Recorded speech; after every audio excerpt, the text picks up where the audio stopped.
Welcome to the Intentional Life podcast, where it's all about real strategies, real tools, and techniques to help you truly become the author of your life story.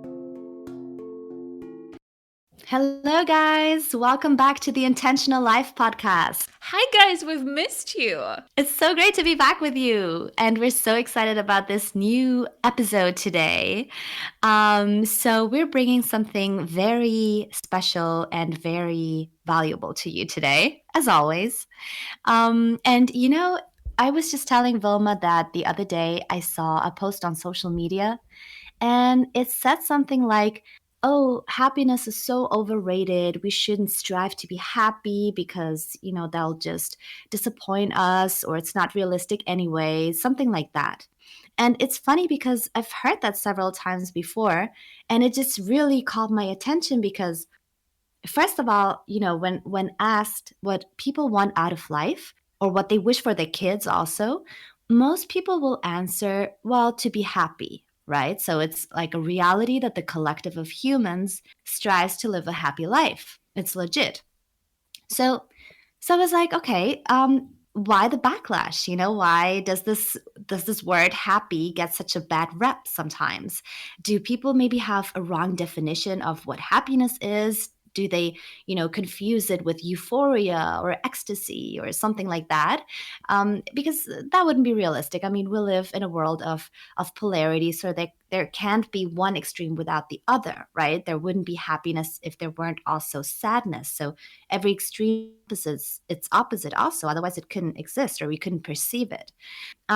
So yeah, I just kept reflecting on this, and as you guys know, I talk to Vilma like every day, and we love reflecting on things that call our attention, and then it just came to me that if these five letters HAPPY can get such a negative reaction out of some people, or anytime, as a matter of fact, a word gets such a negative reaction out of you, there's usually something behind it. And it might very well be the fear of not being worthy of happiness, you know? And so, as we reflected on that, Velma and I, we decided to tackle the topic of limiting beliefs in today's episode, especially the most common one, which is the fear of not being worthy. Yeah. No, I love that. I feel like it's so interesting how people have just different understanding. And when you mentioned just now, when you said, oh, do they have a wrong definition? And there is really no right or wrong, I feel, definition for any word, right? It's just the story that we create for every single word. And that's where the triggers arise, because if the story is contradicting, not a match to the word and the energy that we feel it represents, that's when we have a problem with it. And what's really interesting, I think that's the reason why Camilla noticed that, because some people end up taking it really personally. like they feel like it's their own personal vendetta, and they're gonna tackle all these delusional people who are happy, right? Like, how dare you? Yeah, how dare you want that in your life? Right. So and I feel like it just all goes back to a lot of I don't feel like it's one layer issue. Is probably a lot of layers. There's projection, limiting beliefs, and and so on and so forth. But and fear, also fear of not being, like you said, enough, not being worthy, right? Because when you have truly done the work and you have truly accepted yourself, you want everyone around you to be happy and be balanced and be healthy. And when you see them do that, you go ahead and you celebrate that, not because you're pretending, but because you're like, oh my God, I'm so happy for them, right? I'm happy. Yeah, I want everyone absolutely. else to experience that. I see no need to bring someone down. And, Exactly. right? Not even yourself. I mean, that this is also your birthright to live a happy life. That's a totally legitimate, desire. Absolutely. It is. So, and then we thought, okay, so what is the topic here? And then limiting beliefs is something that we kept on saying, we're going to do an episode about it. We're going to do an episode about it. It really controls our lives. And finally, we're here. And very excited, as usual. And I wanted to start this off by the story about elephants. And I shared the story with Camilla. She mentioned she had not heard of this before.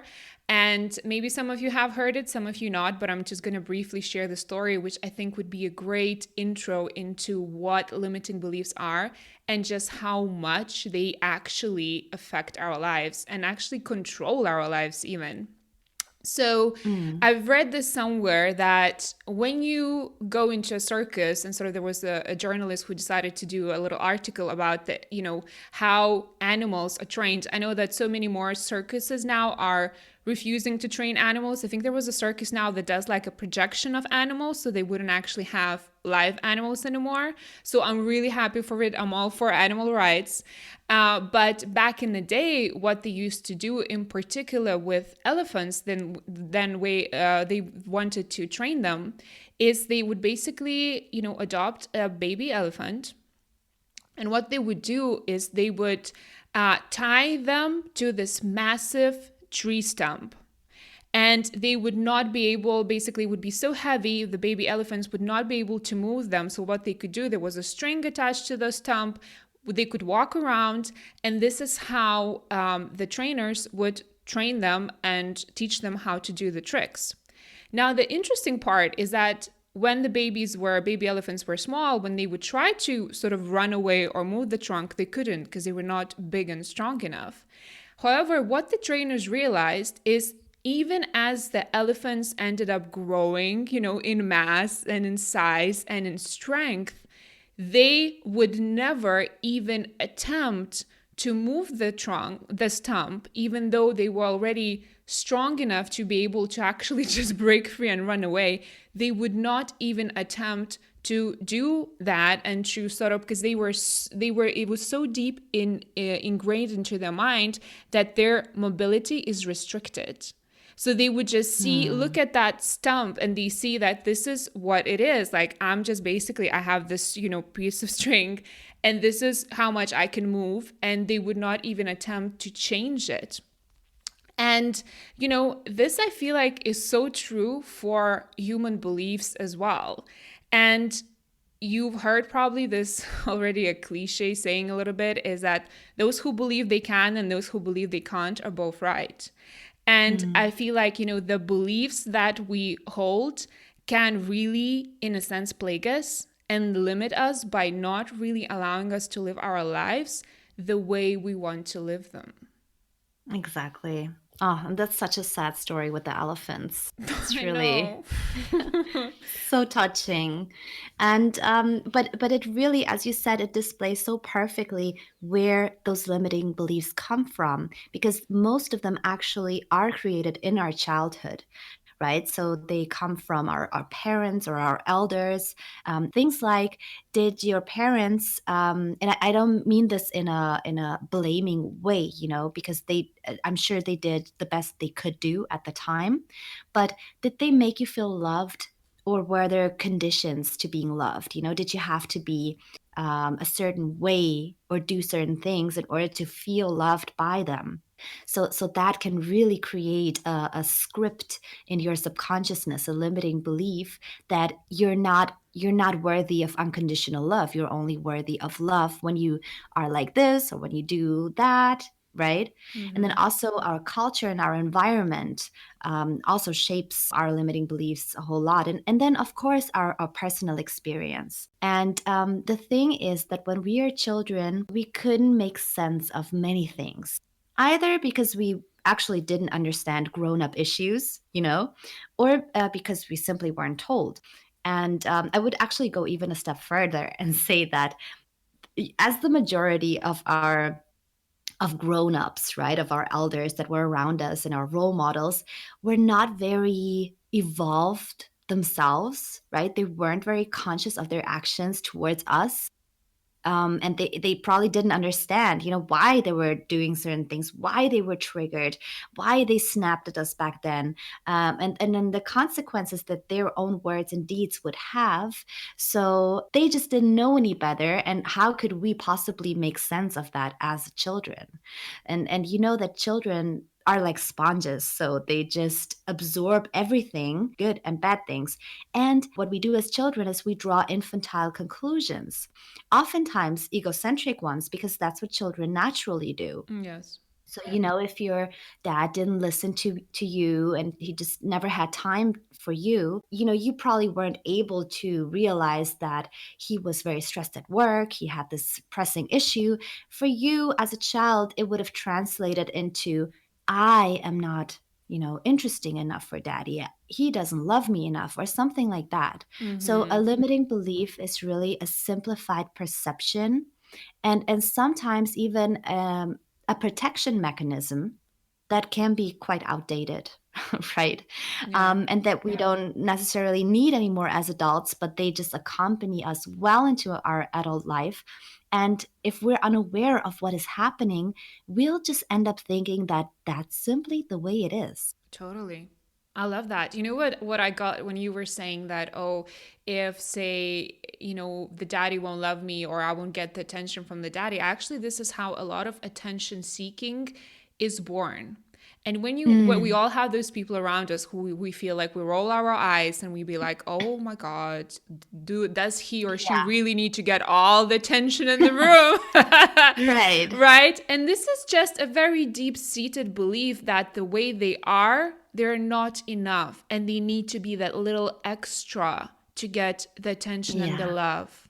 And that all comes exactly. down from the childhood, right? Yeah. And sometimes we're just not aware of them. And Mm, before we go ahead, because we're really focused on helping you guys out and we want to share how to actually shift the beliefs.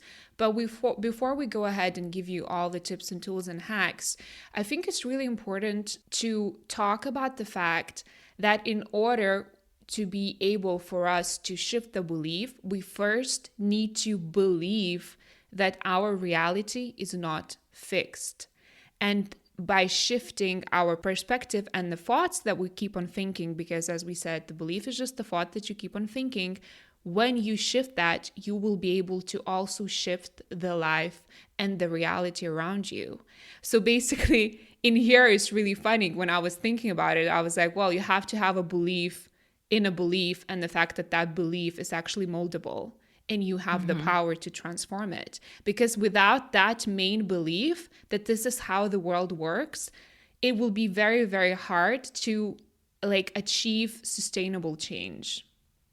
So, Yeah. whatever you're looking at right now around you in your life, and if you take any area, really any field, it will be a proof of what you believe about yourself within that area, whether it would be a relationship, whether it would be job opportunities, you know, community, you name it, it will be one way or another way reflected to you back. That's why the universe is so smart, you guys. We're always show constantly in the outside what is actually going on within us, right? So it's literally just a manifestation of our inside. And the funny fact is that in a way it serves a little bit like a vicious circle, because if we believe in something, that ends up creating that in our lives, and the physical creation and manifestation becomes a proof to us, which ends up supporting our belief even more. And then Mm, like you probably have clients, mm, I worked with people, you try to explain that to them and they'd be like, what are you on about? But this is a proof. This is a proof that he doesn't love me because he did A, B, C, D. And when you start telling someone, well, actually, could it be because it's a manifestation that you think that you're not worthy of a good and healthy and loving relationship, right? So we need to take that responsibility and understand how we are creating the reality and how the reality is creating. And then, the creation again serves as a proof and is just, ongoing circle, but we can actually break out of it. So we believe, and that's especially as coaches, that the most fun and satisfying part of the belief work is that we actually get to inspect them and then very, very consciously, by choice, choose the ones that are beneficial to us and change the ones that are stopping us from a more fulfilled life. Because truly, there is no right or wrong belief. There are just beliefs that serve us and beliefs that are detrimental to us. yeah. That's beautiful. Exactly. And guys, if you're more on the skeptical side and want like some scientific explanations for what Vilma just told you, we can provide you with that as well, because neuroscientists have, carried out numerous studies and scans in this regard. And so first of all, and I think we mentioned that before, it's estimated that 95% of our brain's activity is subconscious. So many things will just run on autopilot without us having to think about them and without us noticing them. So just because we don't notice a limiting belief in place, it doesn't mean that it's not there. And there's something called the reticular activating system, RAS, in our brain, which is responsible for filtering what we focus on and for scanning our surroundings for proof that will validate what we believe. Yeah. So scientifically, it is absolutely true, and it can be proven even what Vilma said, that when deep down we believe that, let's say, we aren't worthy, then we will experience that on the outside because our brain is actually so focused on validating this belief. It'll work, hard to find things in our surroundings that prove that theory, and it will not notice other things. That's why I love, as a coach, one of the typical questions we ask when people come with a problem that, is this is just the way it is. And I've never been able to this, and I will never be able to do that or be that. Mm-hmm. And then we ask them, so can you tell me one incident where this wasn't true? Where you, for example, where you were loved unconditionally or where you felt so lovable? Can you give me just one incident where this was true? And everyone can always come up with something. And then, they start to shift to be like, well, okay, maybe it's not quite the way I thought. Maybe there is a different way of interpreting events. The problem is just that, as I said, we don't notice our reticular activating system in action. So our underlying beliefs, they really run on autopilot in our subconscious, which is why it's so important to learn how to become more aware. Yeah.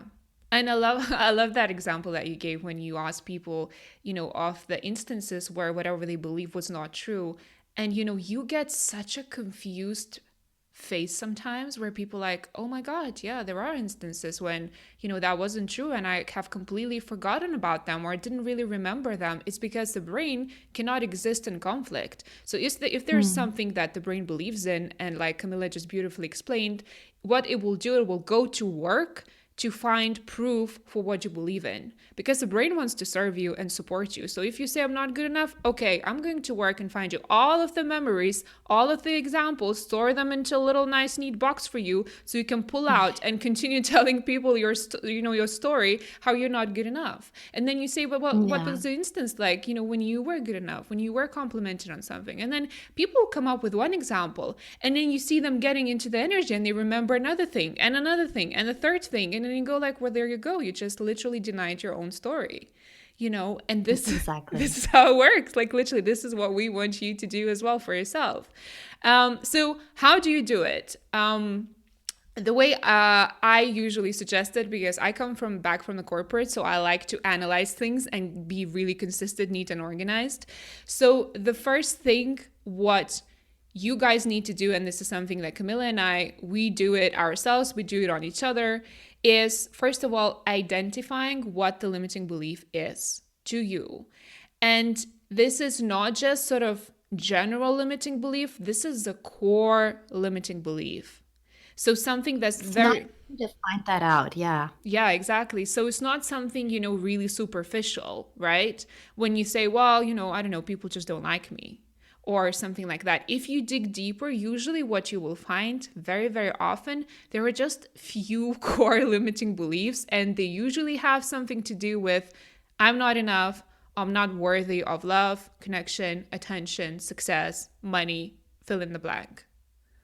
I'm not worthy. Exactly. Yeah. And guys, just to help you out in this exercise to growing self-aware, and really this isn't easy, and especially if you're doing this by yourself, it's not easy to all of a sudden adopt a different perspective on things. But when you notice that there is maybe just an incident that just keeps happening to you, maybe in your friendships or in your relationships, so okay, there must be something going on. It's not all the other people that are at fault because it keeps happening to you. Right. So just like Vilma said, there are different layers to that. Just ask yourself, so why does this, bother me? So why does that scare me? And then when you give yourself an answer, then ask again. So why is this, why do I think, people Yeah. won't like me? Why? Why? Until you reach the root cause. Yeah. So basically, exactly, that's a really good point. Just drill it down, ask yourself why until you're left with the core belief, and you will feel it when you find it because it will be so strong, it will resonate so strongly and cause a whole whirlwind of emotions for you. You will even feel it in your body once you find your core limiting belief. And that's a really good point, is that very often, because as humans we are social beings, we are meant to live in a community, we basically learn and evolve, and there is a lot of sort of spiritual emotional evolution going on through relationships. So I feel like relationships would be a very, very, very good starting point for you. Look at your past relationships, especially the romantic ones, and see if you can spot some patterns there. Mm, How the relationship ended, how did you feel when it ended, because that's also very, very great sort of compass that will probably point you towards some of your core beliefs. So that's great. exactly. And to make it better in the future. Yeah. And also the type of person that you keep attracting into your life, which actually, I don't believe that we actually attract a type of person into our lives, but that the people that we attract will trigger our limiting beliefs because we always want to prove our theories, right? So we will attract people that trigger certain things in us that become a pattern. And the next boyfriend does it as well, and the Yeah. next as well. Yeah. Yeah. Or you could be different people, but your reaction to them could be the same. Hmm.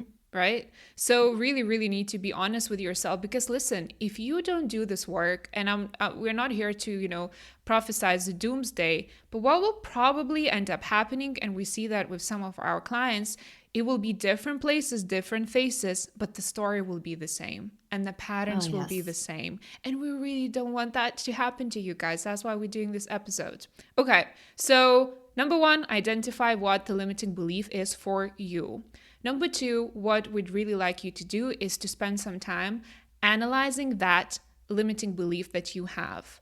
So if you find and you suspect that you find the core belief, what you could do is make a list of how this belief is beneficial to you, and make a list of how this belief is actually harming you or is detrimental to you.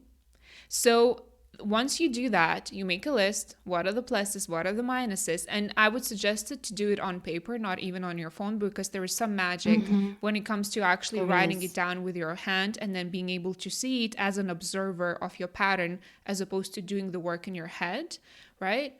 So when you take the two lists, then you decide, you literally make a decision as if you were in a business meeting, executive meeting, and say, okay, I'm going to decide whether I'm going to keep it or whether I need to shift it. So if you Mm. decide to change it, then you need to do some work and think what you would rather believe instead, and then switch those beliefs up. And as example, I had a client, for instance, and we did some work on her belief system, and then she kept on telling me that she's just a slow learner. She goes like, well, I've just always been a slow learner. It takes time for me to pick, things up. And she was, in the midst of changing her career. And then she was really worried that in her new job, this will affect her performance and the way the employers look at her and her capabilities. So that was her belief. She goes like, listen, I'm just a slow learner. There's nothing I can do about it. And once we identified and I presented to her that this is just a belief, this is just a thought that she apparently keeps on thinking, and it was very deeply rooted in her, because this is something that actually her primary teacher years ago had told her. Just as a passing by Mm. remark, which again shows just how important it is to Oh, surround yeah. our kids and be mindful of what we tell our kids. So, Exactly. I mean, don't we all have we're told certain things, be it by a teacher, by a parent, by an aunt, by a friend in childhood that we still remember up to this day exactly what they told right, us, and it still hurts us? That's a right. good indicator as well that this led to a creation of a limiting belief. Yeah. And how it manifested to her, because she believed she's a slow learner, she just ended up taking time to do everything in her life. Whenever it was a new Mm, subject, she was literally spending hours in it. And then yeah. and then I presented to her, like, listen, this is a belief. You can shift that if you'd like to. And then we started sort of brainstorming what would be a really believable belief that wouldn't be a stretch for her, that would enable her to change things up. And then, what we ended up, and it's really important for you to find that answer for you. I don't want you to like listen to us and like copy the beliefs that you need to believe in. This will be very, very Yeah. individual, down to the word that will resonate with you. So, for instance, for her, what she ended up choosing to believe instead was that she is very consistent, and she analyzes subject areas like really, really well to the core, and she goes deep with every task assigned to her. So basically we ended up changing her belief to her believing that she's actually not a slow learner, but she's very analytical, she's very meticulous and detail oriented. By the way, these are actually the things that employers look for, and they pay a lot of money to get people who are Yeah. very detail oriented. So this That's a beautiful completely, transition. right? It can change up her Great. career, right? This is how Yeah. powerful the belief work is, and that's why we're sharing this with you. So, Totally. right. Another thing, as a step three, what I'd like you to also look into it, if you still struggle a little bit or feel resistant, is to take it even further and try to understand how beliefs have actually, especially detrimental beliefs that are hurting us, often have very strong emotional payoffs. And because we get emotional payoff for holding them, it's very hard for us to shift them. So Mhm. for instance, if you believe that, say, you're not good enough, and you turn it into sort of this big, sob story, with all due respect, we know people like that, right? They're either ill, things are not going well for them, but what they get in return is a lot of sympathy. And then we feel connected with people because people feel sorry for them, people call them up, people want to help them, right? So they feel connected, they get their needs met. And then, it's very easy then for them to also be unwilling and be very protective of this limiting belief, because look at how well it's serving them. in Yeah. in majority, Exactly. yeah, right, in majority of cases it's actually hurting them, but they don't see it because they get the emotional payoff. So be really real and clear with you. Be like, is this something that actually this belief allows me not to take responsibility in my life and say, well, this is just a circumstance, I've always been that kid, or I've always been that person, right? Yeah. And it's really a perfect excuse for you to not try your best, right? So the Yeah, person with the limiting belief that she's a slow learner will not try to be very fast exactly. and right? Because it's a great excuse. And at this point, I just want to say something really important. This is not, don't feel guilty or ashamed if the emotional payoff, because we all do that. That's Mm-hmm. totally normal. Yeah. So there is a certain degree of, we just have to accept that this happens to all of us. We just have to make our peace with it. And it's not that we do it on purpose. It's really subconscious, right? But just know that there is a way out. Yeah. It's a survival mechanism. Please know that this is like literally, this is what your system does for you to survive, right? It's just that Mm, like it serves you one time or two times, and now it's not serving you anymore. And that's why we have to become really clear on what we're still carrying within us that is actually, sabotaging us. So that, emotional payoff is a bit like a glue. It glues the belief to us, and sometimes it's hard to get rid of them. So that's why we're offering to also look at your belief yeah. from this perspective. Ask yourself, Hmm. is this actually serving me in some usually a little bit perverted way, right?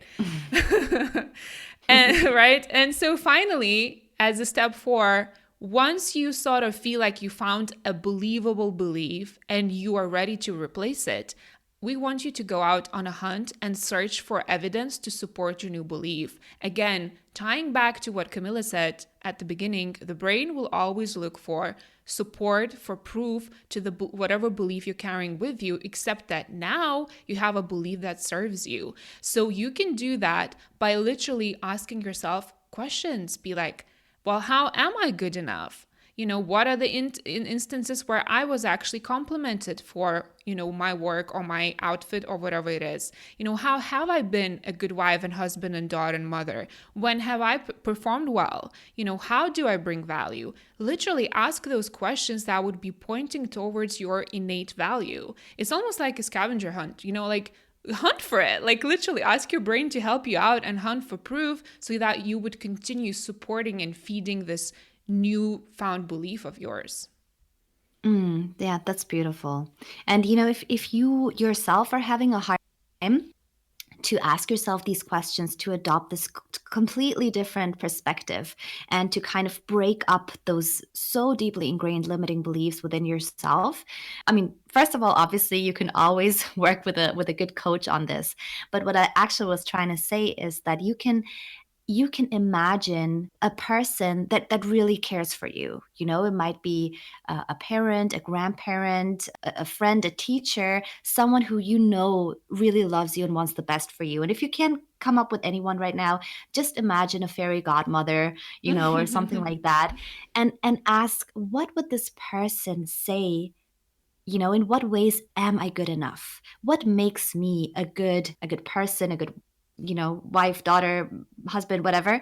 And when have I, what are my positive traits? Or just put yourself in the position of this person who really loves and cares for you, and try to answer those questions, not as yourself, because I realize that can be a little difficult, but as that person. Also, there is this exercise that I like to do. I call it the counter thought mind hack. I'm not sure if I mentioned it here before, but I actually apply it myself, and it's really become part of my system. And I use it with my clients to really shake up things in their brain and to weaken certain neural connections, and to be able to, shake off certain judgments and beliefs that you have. So all you need to do is contradict yourself, just for the exercise's sake. So, for instance, if you catch yourself thinking, they're not gonna like me. I'm invited to this party, but I'm thinking I'm not even gonna go because people won't like me. Well, go on and contradict yourself, internally. Just think an opposite thought, such as, they will like me, or they will like that I'm a good listener, or any other thing about me, right? And you don't necessarily have to believe what you're saying, but you will see that as you introduce new thought patterns into your thinking, even if it's just for fun and just for an exercise, it will become so much easier to think differently, to perceive differently, to interpret things differently. And that's exactly what we need in order to be able to change up limiting beliefs. Really remember that we get to decide what we think and what we believe in. It might not be easy, yes, that's true, but it is absolutely possible. And both Wilma and I, we have, several examples to prove that in our lives, in our clients' lives, and in other people's lives. And I'm just remembering this movie, I Feel Pretty, with Amy Schumer. I'm not sure if you watched it, Vilma. It's the perfect example for how our limiting beliefs operate. So it's about this girl who, let me say, by society standards, wouldn't be considered very attractive, and yet she works in an environment, I think she works in fashion, where beauty is really important, and she would love to be, up there with the pretty and popular girls. And so she suffers an accident that does something in her, and all of a sudden, when she looks in the mirror, she sees herself as this beautiful, model type woman, and she starts believing that this actually happened. Like, she actually changed her physical appearance. And it's so funny because from that point onwards, she just starts behaving totally differently. So anything that happens in her life, first of all, she does it with the grace of someone who feels so pretty within. And, events that keep occurring, she just interprets them differently. So, there is one incident where this guy actually comes and says something to her, but he's not even interested in her, and she immediately goes, I know what's going on here. You want to ask me out on a date, because she's just so convinced of her own beauty and irresistibility.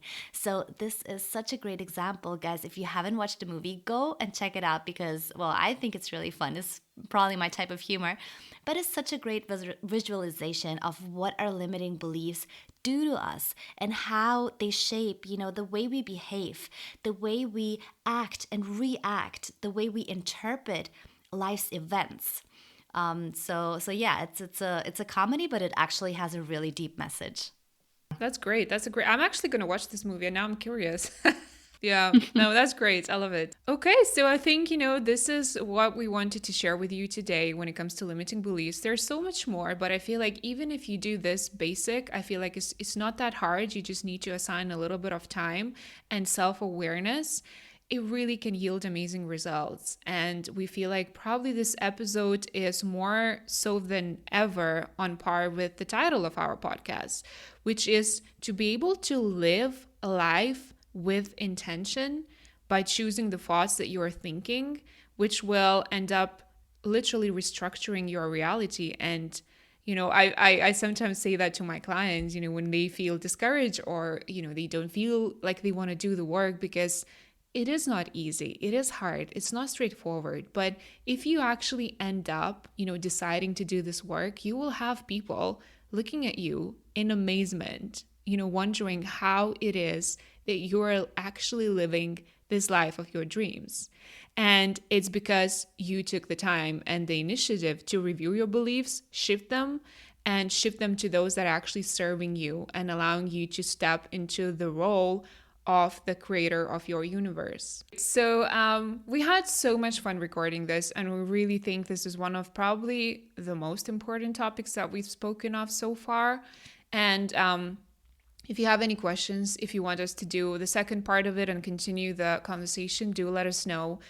We love it. We do this work daily with ourselves and the clients, and this, I feel like, it's the main foundation of really reconstructing yourself in your life and creating, fulfilling your dreams, really. Because once you do the inner, the outer world will just rearrange. So it's very important to realize that not only do we have to take inspired action and actually work with our hands and legs and be physical, we also need to make sure that our inner work is in alignment, and we look at it just as much as we look at the outer world and the physical results that we have.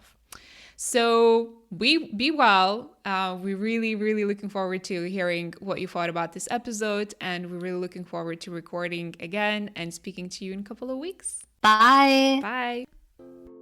Thank you for tuning in. Please subscribe, share, and comment, and do let us know how our tips are working out for you. You can find our websites below, and we'd love to virtually meet you there.